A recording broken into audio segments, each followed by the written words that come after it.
So guys, you may have heard that the military has confirmed the emergence of a new terror group in the north. Honestly, Nigeria is really sliding at the moment. Guess what? Ugochinyere has come to put forth this argument, telling the president of Nigeria to release Nnamdi Kanu. We all know that somehow, the focus is always in the southeast, but that is not even where the battleground is. It is more in the north. But when you go to the southeast, you see these military men having their checkpoints at different places, and all this has really shifted the attention from going to the real source of, the bad guys who are disturbing this country to pursuing shadow. So recently, the military came out to confirm that a new group has been bettered. So you can imagine it's no longer Boko Haram, it's no longer ISWAP, it's no longer, or even the Fulani headsmen. It is no longer all those ones that we know and the bandits and all that. It is now a new group altogether. Anyway, that's not the topic in this video. I just want to share with you guys that Ugochinyere has come out to put forth an argument asking the president of Nigeria to release Nnamdi Kanu, at least for the southeast to know some peace. We all know that there are people who are taking advantage of that, will I call it vacuum? Because Nnamdi Kanu is not there, they will tell you they are fighting for Nnamdi Kanu. Possibly Nnamdi Kanu does not even have anything to do with all those people. So Ugochinyere is saying, please release Nnamdi Kanu and let's know who are the real people in the southeast. Who are those taking advantage of him being detained? And also, we know that the court has set him free. The court has acquitted him, but we don't know why he's still being held. Is it just for political reasons? Or is it because he's from the southeast? Or is it that they want to use him for, campaign in the next election? Nobody knows. But so guys, I'm just going to let you watch what Ugochinyere said in this video. Just take a look. I'll commend the president for, it takes a lot for a leader to realize that he has made a mistake and then immediately correct it. So I'm so happy that the president realized that that was a huge national embarrassment, if not international embarrassment, and then moved in to correct it immediately. Even why some hanger on were even trying to justify it for him. You can see why at times leaders get into this part of shame at times, because you have some supporters who are very shameless.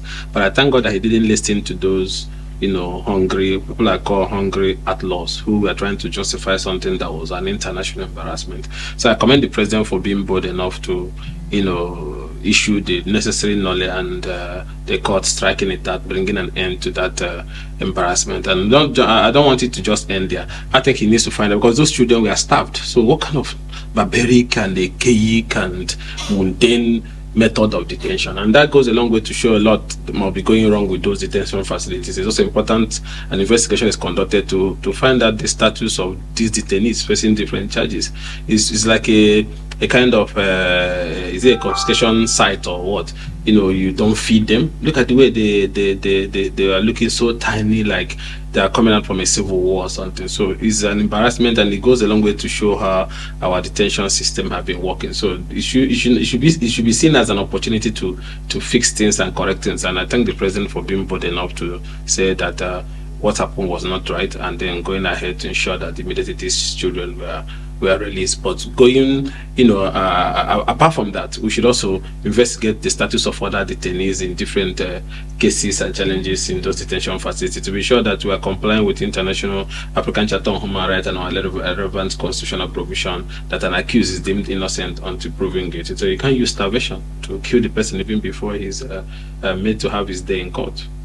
And I think I will join to this by also pleading with the president the same way he reacted and responded to the feeling of Nigerians and the international community by discontinuing the embarrassing trial of these minors. He should also listen to the pleas from eminent Nigerians, eminent Igbo leaders, eminent individuals in different parts of the country, lawmakers and so on and so forth, who has at one time or the other called on the president to embark on the path of political solution in the Mazi Nnamdi Kanu case by discontinuing the trial. So you can see by what the president did in the minors case, he has exercised his constitutional power through the Attorney General take under Section 174 thereabout to discontinue any criminal trial, even treason that has a murder charge at any stage of that trial. So now that you have invoked it for this case that we are charged for treason, also invoke that the same section 174 thereabout in the case of Mazi Nnamdi Kanu by discontinuing the trial. The trial has brought, so it has prolonged the return to the path of peace in the East. It has cost the East so much. It has even cost the country so much. There is so of insecurity, there is loss of life, there is killing, there is destruction going on left, right, and center with accusation and counter-accusation surrounding it. What a listening president will do is to say, okay, let's find a political solution, and which is to discontinue the trial of Mazi Nnamdi Kanu, release him on bail, and then embark on the path for finding sustainable solutions to those security challenges. Remember, under Section 14, the primary responsibility of government is the protection of lives and property. So why do we have government? If government cannot protect lives and property, if government cannot listen to the people, if government cannot do things that can bring stability, then it's not government. So what I'm saying in effect is that this is a government, and they should live up to their responsibility by listening to what the people are asking for. When we had challenges in Niger Delta, when the bombing of oil pipeline, kidnapping of oil workers, killing of oil workers, there's a lot of atrocities that was happening then, whether right or wrong. But government, because they know their responsibility, their economic responsibility and their welfare responsibility, embarked on a peace-building effort that led to the resolution of the Niger Delta crisis, that led to the issue of Niger Delta Ministry, different agencies that were put in place, amnesty and so on and so forth, all aimed at finding lasting solution. Even the security and pipeline contract was also given to Niger Delta people, and a lot of incentives that was given to Niger Delta people, and peace returned. And then when you had challenges in North Central, Buhari government was tinkering around grazing route, farm settlement, and all sorts of things, even though some of them people didn't find it funny. Those one that has to do with taking away people's land, because they believe that some of the businesses that are leading to this conflict are private businesses, so they should be handled the same way private businesses are being handled. But government still went extra mile for that to say, okay, let's see how we can help them as Nigerians to be able to do their business in a way that it is less criminals and so on and so forth. So government did that. Even as bad as Boko Haram issue that has to do with somebody waking up because of whatever belief, killing people, beheading people, there's a heinous crime, bigger than even treason. But still, government went on negotiations at different times. Government went on rehabilitation. Imagine rehabilitating a murderer that enjoys beheading. But government still was doing it because government wants lasting and sustainable solution. Now, issues that were, triggered by injustice and unfair treatment and exclusion and so on and so forth leads to this agitation in the East. Up till now, federal government has not sit down on the table to discuss with Southeast leaders and Southeast youth. This even goes a long way to show that they don't care about what happens to the East. They don't care about us. They don't care whether we'll survive. They don't care whether we are dying or whether we're killing ourselves. In a country that today, whether you like it or not, we are the biggest investors outside our region. How many of the regions have massive investment in other regions? That means the Igbo man is one that even believes in the sustainability of the Nigerian project. That is why he can invest in a zone or a land where he does not come from. So, but just ordinarily sit down and let's find a solution. Because the root cause is also rooted to these issues of exclusion. Injustice that have spanned for decades. And the more you are alienated, the more you tell the ones that are growing that you are not wanted. And that's why you see the result to all these crises that have brought instability. Now, instead of finding a way to calm nerves and restore it, you go about showing them, I don't care about you. So I'm using this as I'm commending the president for freeing discontinuing the treason charges against those kids. We're also begging him that exercise the same constitutional provision under Section 174 thereabout, and let the Attorney General issue a knowledge and discontinue the trial of Mazi, and especially at the time that the judicial system has made conclusive pronouncement at different times, Federal High Court, different court, that this trial has no legal basis. At least in these cases there have been final pronouncement, but you're still fighting and must prove that he's guilty. That means hate. That means you hate the tribe. Because there's judgments of court that have said, release him. The invasion of his house was an attempt to assassinate and kill him. Everybody saw the day the people invaded. There was no cause for that. And the people were beheaded and killed and massacred in tens. And the man ran for his life. And he did not run away or jump there. He invaded somebody's house. Just like the time those murderers from my area, in the name of politics, invaded to attempt to behead me and killed some of my family members. Didn't we flee? At the end of the day, we were able to survive. I will going to, even if I was on bail, I should keep the head so that they can cut it off like ancient Greece. So the man have to run to survive. And then the extraordinary rendition is unknown to our law. It was a clear case of kidnap and abduction, which the court have also declared as illegal. So ab initio, there's even no trial. So why is Nnamdi still in detention? Because he's an Igbo man. That's why you have the same another traditional ruler that is kept in Lagos prison that the Lagos State government is trying, because he said, if you don't stop attacking our businesses, if you don't stop killing our people, we are going to bring help to defend our place. Instead of you dealing with the hate that your people are projecting there in Lagos, that is leading to killing of our people, burning of our businesses, because we are exercising our constitutional right to either vote or choose leaders. You went after the traditional ruler who spoke in defense of their people because an Igbo person. Other people in that same Lagos, both the traditional ruler has called for genocide against our people. None of them were charged.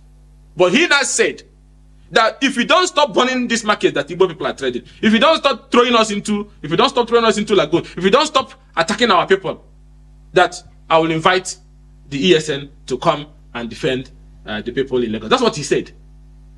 And then all of a sudden, they dump him in court. They are prosecuting him, and they have dumped him in Kirikiri. That our traditional law is still in Kirikiri for almost 3 years now or more. They're not ready to prosecute him. Shawolu left him there because an Igbo man.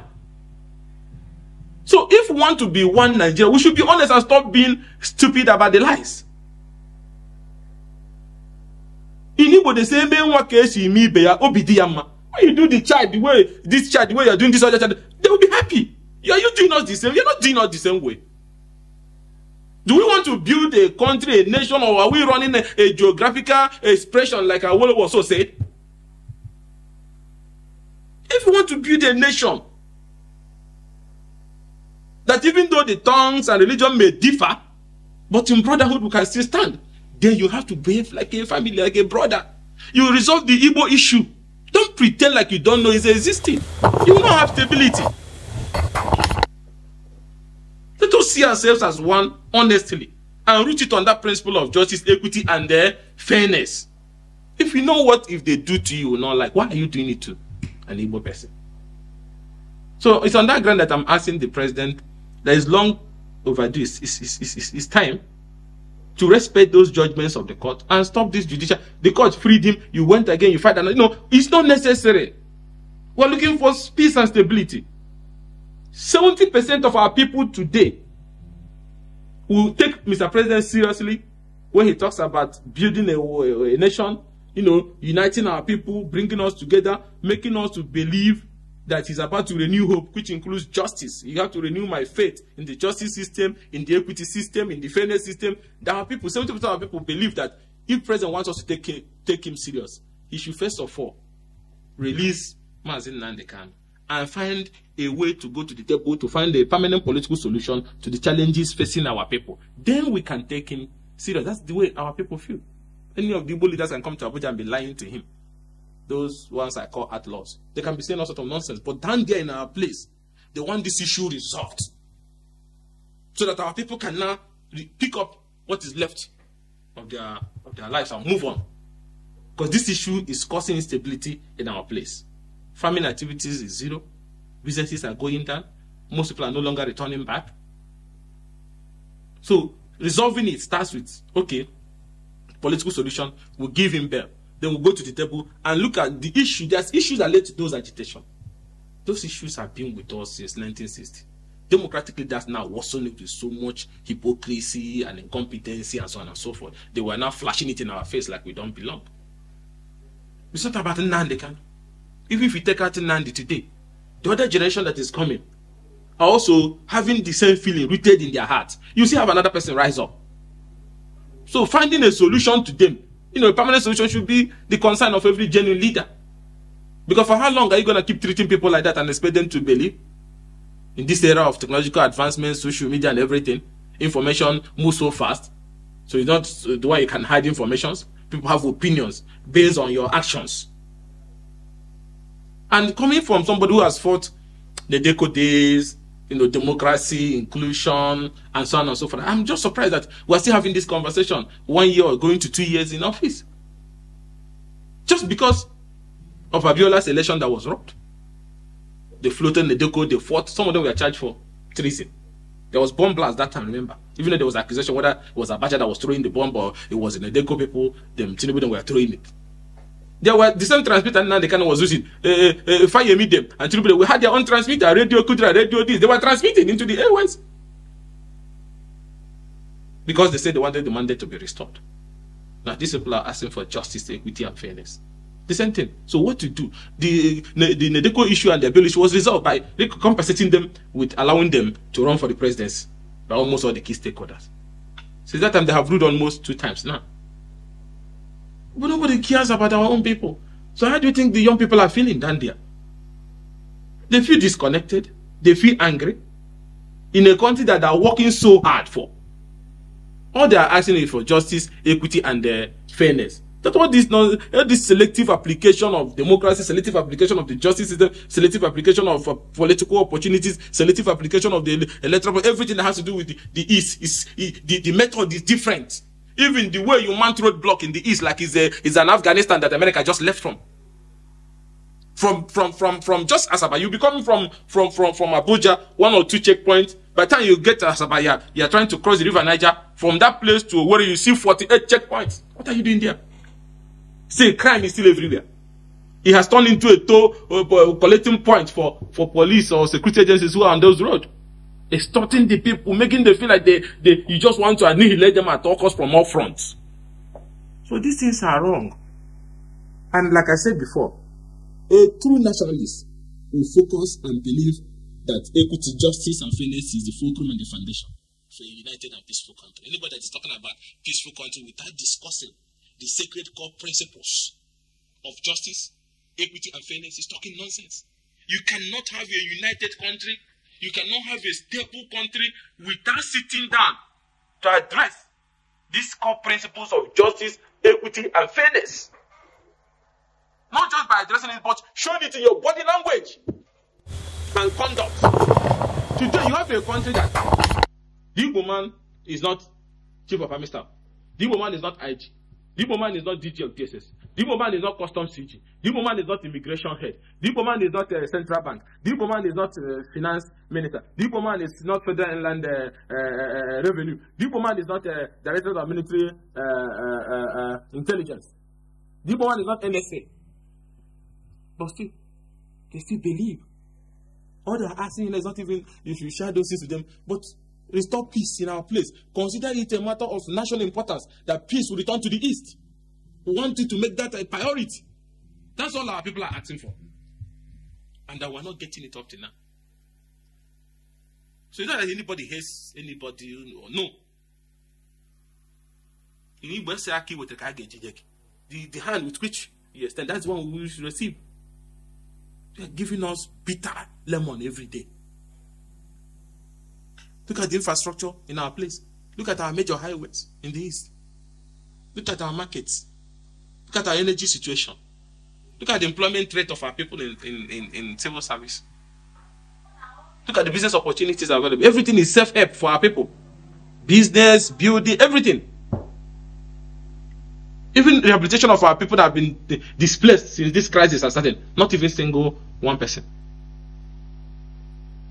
The Igbos are builders. The Igbos are nationalists. That is why they invest in every part of Nigeria. Just show them by your body language that though tongue, religion, everything will differ. But in this our brotherhood, we will rise, we are one. So guys, you have seen it for yourself. So Ugochinyere is saying that this government should just release Nnamdi Kanu. It's going to pay off in the East. I mean in the Southeast. At least if the Southeast did not enjoy anything from Tinubu, and it's just that it was under his government that Nnamdi Kanu was released. That will be a very good, will I say, testimonial for this government. And I don't know why Tinubu is hesitating. Possibly he's looking at the Northerners. For them, it's like, just keep him there. But we all know that even when Boko Haram started, Buhari said any attack on Boko Haram is an attack on the North. any attack on Boko Haram is attack on the north. So when Boko Haram emerged, so many northerners were in support. They felt, oh, this is our savior. But guess what? In their own watch, Boko Haram has displaced so many families, has spied many, has even destroyed schools, churches, so many things, how many executions and all that. We've seen a whole lot. You know, and the north is quiet. From there, they also, that gave rise to the bandits we are seeing all over the places. Look at Zamfara. People are afraid to go to school. People can't go to their farms. People can't get, you know, their produce and all that. So, guys, a whole lot is not working in this country. And until we begin to, you know, govern Nigeria from the point of patriotism, as in doing the right thing, even when it doesn't suit anybody. We all know that the court has acquitted Nnamdi Kanu. Why keep him in detention? Okay, they said go and settle out of court. Why not come up with a political solution to this situation? And so, okay, even some of the lawmakers, like the Senator Abaribe has said, hand him over to me. Some people have come out to tell this government, hand him over to me. Do you know what it means to say hand him over to me? Meaning, if he runs away, you should be held responsible. That is the level to which some people have gone to ensure that Nnamdi Kanu is released and that the South is experiencing some level of peace.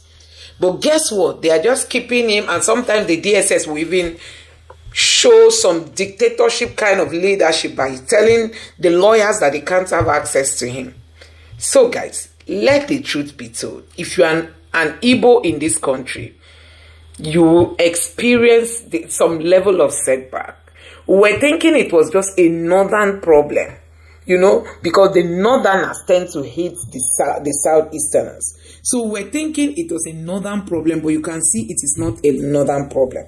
Since Tinubu got into office, the same Tinubu that said, he was one of those that said he's going to have a round table with everybody, he's going to discuss, he's going to negotiate. It's when Peter Obi came up with that, every other candidate picked it up. It is easy to say than to do. So now the action time is here. They are all lagging behind. So guys, the challenges this country is facing is not going to end anytime soon until we start, you know, handling this country, governing this country from the point of patriotism, that you want Nigeria to survive, you want Nigeria to succeed, you want Nigeria to move forward, and on that basis, you are ruling this country, then you'll be able to get things right. But if you are doing things for your political reasons, you are doing those things for your self-centeredness, you are doing it because it's going to favor you, you don't care what the other person by the corner feels, you know, you just want to pursue your own personal agenda, then you will soon hit the rock. So guys, I don't know what you make of what Ugochinyere is saying here, that the Tinubu's government should just release Nnamdi Kanu. Release him and let him go. The court has set him free, they kept him back. The judge finally said they should settle out of court, go for a political solution. Until now, the government has not said anything. Whether they are not willing, we don't know why they are keeping him, and they are rehabilitating those from Boko Haram, giving them money and then giving them whatever, and then at the end they will go back again to the bush. So guys, Nigeria keeps doing things the wrong way. I mean the wrong way. Things are never done rightly in this country. I don't just know why. From the leaders to, I mean, things are always being done the wrong way. So guys, let me know what you think about this in the comment section below. Please don't forget to subscribe to the channel, turn on the notification bell. Please give this video a like so that YouTube can recommend it to others. And drop your thoughts in the comment section below. Thank you.